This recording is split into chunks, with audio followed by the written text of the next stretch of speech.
नमस्ते किसान भाइयों, सत श्री अकाल।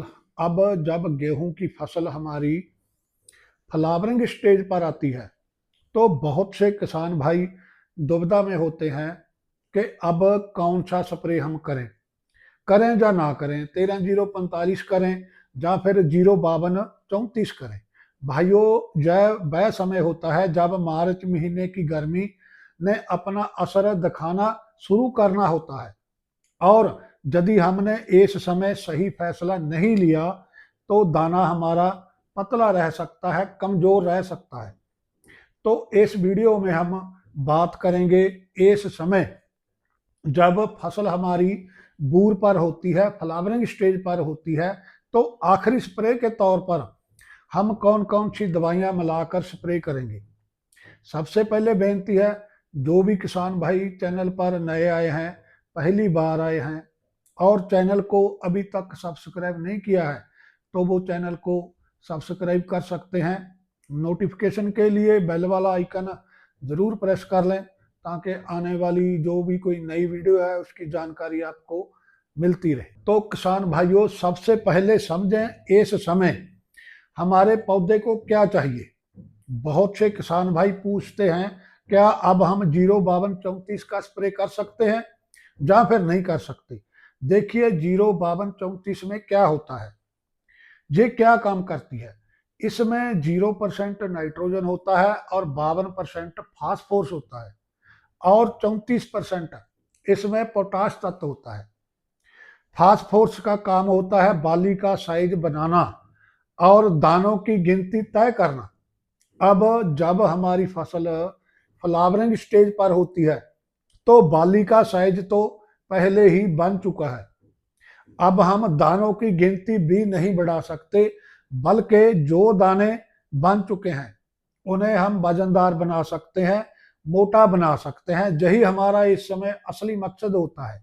तो इसलिए अब हमें फास्फोरस की बहुत ज्यादा जरूरत नहीं होती। अब जरूरत है पोटाश की और थोड़ी सी नाइट्रोजन की, जो हमें मिलेगी 13-0-45 से।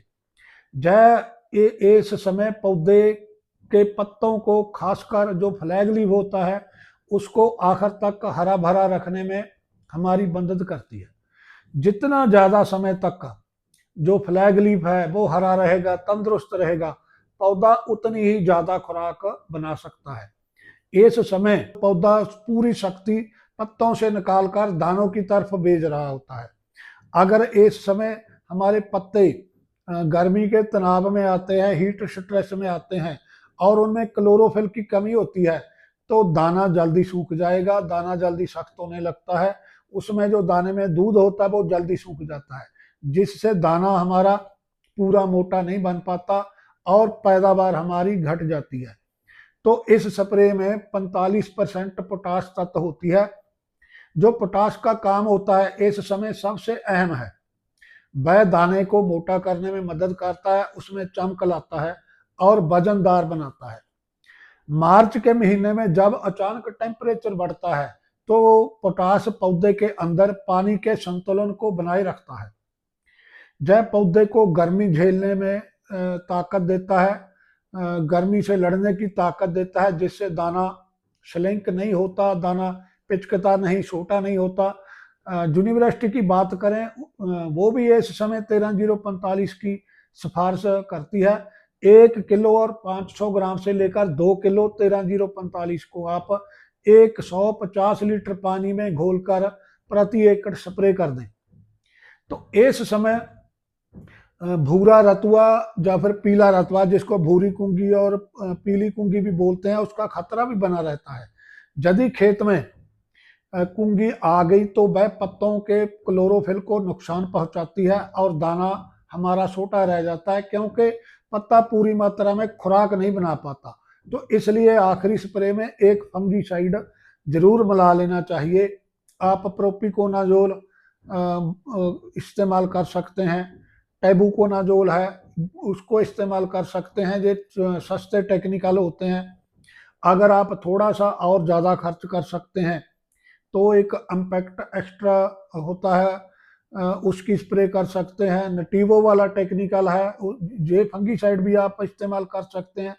इनमें डबल टेक्निकल होते हैं जो बीमारी को भी रोकते हैं और पौधे को हरा भरा रखने में भी मदद करते हैं।